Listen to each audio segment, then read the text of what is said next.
Nous rencontrons dans la Genèse, chapitre 28, un homme appelé Jacob, s'enfuyant de chez lui rempli de peur et de crainte. Il est dans une grande frayeur, parce qu'on lui a dit qu'Ésaü, son frère aîné, voulait le tuer. Qui sait, lorsqu'Ésaü me rencontrera dans quelque lieu, il me tuera, pensait-il.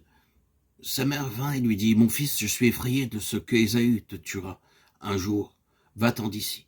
Va chez ton oncle et demeure là quelque temps jusqu'à ce que la colère d'Ésaü soit apaisée. » Jacob obéit à sa mère et s'enfuit de chez lui plein de crainte. Dieu était avec lui. Dans ces circonstances, Dieu travaillait, mais ni Jacob ni sa mère n'étaient en mesure de le voir et de le comprendre. À la fin, se sentant très fatigué, épuisé, Jacob s'étendit par terre, sans oreiller ni literie pour se coucher.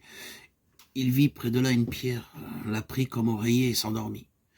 Beaucoup de gens ne peuvent pas s'endormir sans oreiller moelleux, mais Jacob dormit facilement, et tandis qu'il était couché là, il eut un rêve. Il vit les cieux ouverts et une échelle reliant la terre au ciel.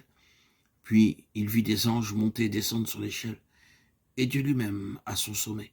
Il entendit Dieu qui, du haut de l'échelle, lui disait des choses merveilleuses qu'il ne put comprendre. Genèse 28, 13, 18. Nous voyons ici comment une grande bénédiction fut promise à Jacob. En effet, Dieu déclara toute la terre sur laquelle tu es couché, je te la donnerai. En toi, toutes les familles de la terre seront bénies. Ta postérité s'étendra du nord au sud, à l'est, à l'ouest, et en toi, je vais accomplir toutes mes promesses. Dieu ne pouvait pas donner une plus grande chose à Jacob. Cependant, les versets 20 à 22 soulignent la foi étriquée de Jacob. Après les grandes promesses de Dieu, Jacob dit, « Si Dieu me donne du pain à manger et des vêtements, s'il me protège et me ramène chez moi dans la paix, je lui donnerai la dîme de tout ce qu'il me donnera. » Oui, c'est de cette manière qu'il croyait aux promesses de Dieu. Il avait vu les cieux ouverts, il avait vu l'échelle appuyée sur la terre, le sommet touchant le ciel, il avait vu les anges monter et descendre par cette échelle, et Dieu, au sommet, déclarant, « Je te donnerai tout. Comme la poussière de la terre, ta semence sera multipliée, je ne t'abandonnerai pas jusqu'à ce que j'aie accompli toutes mes promesses envers toi. » Quelle fut la réponse de Jacob? « Oh Dieu, donne-moi seulement du pain et le vêtement, et je te serai reconnaissant. » La foi de Jacob était incapable de s'élever au-dessus de 8 onces de riz par jour, ou de ce qu'il avait à manger.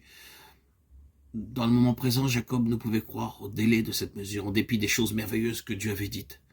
Jacob était aveugle. Il était dans l'impossibilité de comprendre ce qu'il voyait et ce qu'il entendait.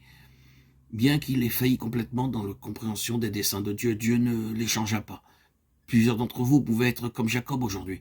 Vous pouvez dire, « Oh Dieu, guéris-moi seulement, ou donne-moi seulement du travail, ou donne-moi une bonne maison et je te donnerai beaucoup plus. » La crainte empêchait Jacob de comprendre. Son cœur en était rempli. Même endormi, il avait encore peur, s'imaginant peut-être que Ésaü venait après lui, bien qu'il ait marché très vite et couvert ce jour-là une grande distance. La peur le rendait incapable de saisir les paroles de Dieu. Ainsi Dieu a dû commencer à travailler dans la vie de Jacob, jusqu'à ce qu'il comprenne ce qu'il avait dit. Aussi longtemps qu'il y a de la crainte dans nos cœurs, ce que Dieu dit nous est inaccessible. À tout moment, le diable introduira dans nos cœurs toutes sortes de frayeurs, et par la crainte, nous serons empêchés de comprendre les plans et les desseins de Dieu.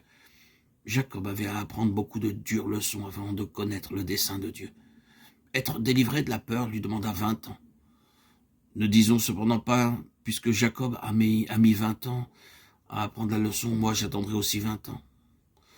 Nous avons l'amour de Christ répandu dans nos cœurs, et le Saint-Esprit nous enseigne toutes choses. Aussi, nous pouvons en être entièrement et immédiatement libérés.